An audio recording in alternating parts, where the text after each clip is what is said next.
Basically breakdown intimation slip या breakdown slip जो है उसका पर्पस होता है कि जब कोई ब्रेकडाउन आए तो हम मेंटेनेंस डिपार्टमेंट को सूचित कर दें कि यह ब्रेकडाउन आ चुका है और आप इसको रिजॉल्व कर दीजिए। भाई इंफॉर्मेशन तो जानी चाहिए ना मेंटेनेंस डिपार्टमेंट के पास अगर कोई प्रॉब्लम आई है तो।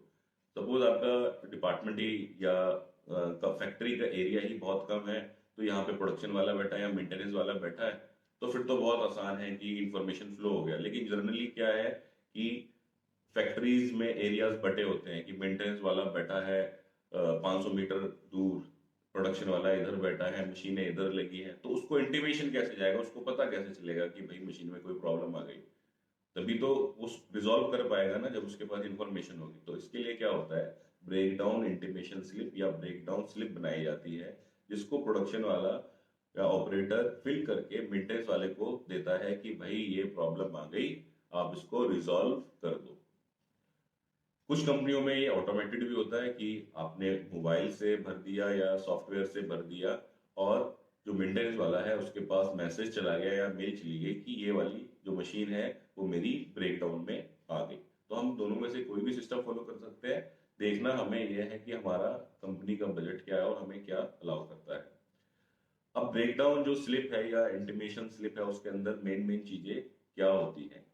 इसके अंदर ब्रेकडाउन से रिलेटेड सारा डेटा होता है कि ब्रेकडाउन कब शुरू हुआ, मशीन में क्या प्रॉब्लम आ रही है, मशीन का क्या नंबर है। फिर उसके बाद जब उसको मेंटेनेंस वाले को मिल जाएगी कि भाई इस मशीन में इतने बजे ये ब्रेकडाउन आया, फिर इसमें मेंटेनेंस वाला लिखेगा कि मैंने इसमें ये काम किया, एक्चुअल प्रोडक्शन वाले ने लिख दिया ये प्रॉब्लम थी लेकिन एक्चुअल में देखा तो कुछ और प्रॉब्लम थी। तो उसने लिखा उसमें फिर कि मैंने ये काम किया, ये वाले इसमें स्पेयर पार्ट लगे और इतने बजे प्रॉब्लम रिजॉल्व हो गई, तो टोटल लॉस इतना हुआ। उसके बाद उसमें ऑपरेटर के या सुपरवाइजर के साइन कराएगा।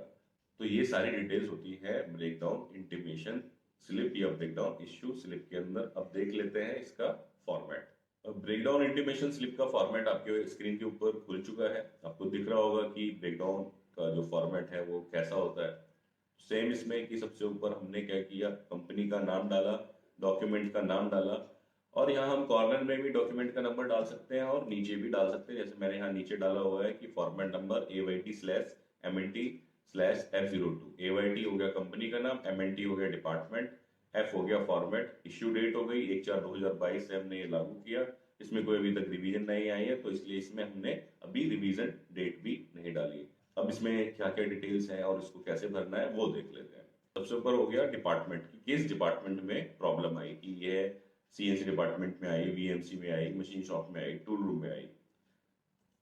मशीन नंबर, किस मशीन में प्रॉब्लम आई, ठीक है, उसका नाम नंबर। उसके बाद में डेट, शिफ्ट, समय, जो प्रॉब्लम आई कितनी तारीख को आई, कितने बजे आई और किस शिफ्ट में आई। उसके बाद में जॉब कंप्लीटेड, जॉब किसने कंप्लीट करी, उसका नाम, ठीक होने की डेट, शिफ्ट और समय। ठीक है, तो हमने क्या किया, ऊपर ही डिटेल भर दी, स्टार्ट टाइम और स्टॉप टाइम से रिलेटेड, और मशीन नंबर कि किस मशीन में कितने बजे से कितने बजे तक प्रॉब्लम रही।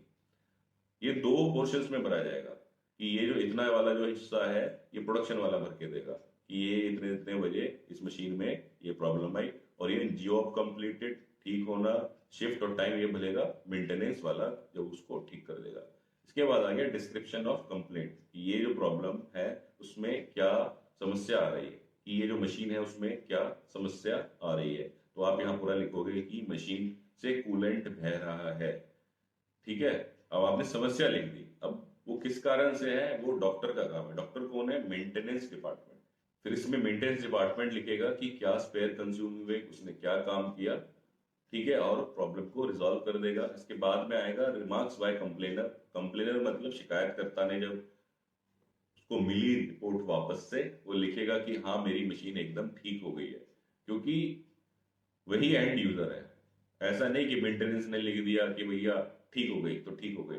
जब तक कि जो मशीन पे काम कर रहा है, जो एंड यूजर है, जो ऑपरेटर है, वो नहीं कह देता कि मशीन ठीक हुई है, तब तक मशीन ठीक नहीं मानी जाएगी।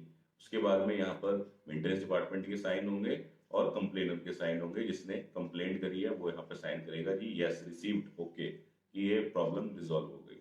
तो इस तरीके से आप भी ब्रेकडाउन इंटीमेशन स्लिप या ब्रेकडाउन स्लिप बना सकते हो और अपने डिपार्टमेंट्स के अंदर यूज कर सकते हो। दोस्तों एक चीज और मैं क्लियर कर दूं कि ये मैं डॉक्यूमेंट्स या फॉर्मेट्स नहीं देने वाला हूँ, क्योंकि आप लोग को मैं फॉर्मेट्स दे देता हूँ, आप उनको यूज करते हो नहीं करते हो मेरे को नहीं पता। आप इनमें से डॉक्यूमेंट देखकर खुद बनाओ, खुद सीखो। उससे क्या होगा, आप उसको ज्यादा बेहतर तरीके से समझ पाओगे और उसको लागू कर पाओगे। इसी अगर आप लोग मेंटेनेंस से related documents ready to use चाहते हैं जिसमें कि आपको सारे डॉक्यूमेंट्स बने बना मिल जाएं और आप उनको इस्तेमाल कर सकें, तो उसके लिए जो कोर्स का लिंक है वो मैंने डिस्क्रिप्शन में दिया हुआ है। वहां से भी आप जा करके कोर्स को बाय कर सकते हो और ये मेंटेनेंस डिपार्टमेंट के अंदर इस्तेमाल होने वाले सारे के सारे डॉक्यूमेंट्स, चाहे वह मास्टर लिस्ट ऑफ मशीन हो, प्रिवेंटिव मेंटेनेंस प्लान हो, ब्रेक डाउन स्लिप हो, मशीन हिस्ट्री कार्ड हो, और जो कि ऑटोमेटेड हैं आपस में, वो आप सारे के सारे इस लिंक पर जाकर के कोर्स को बाय कर सकते हो।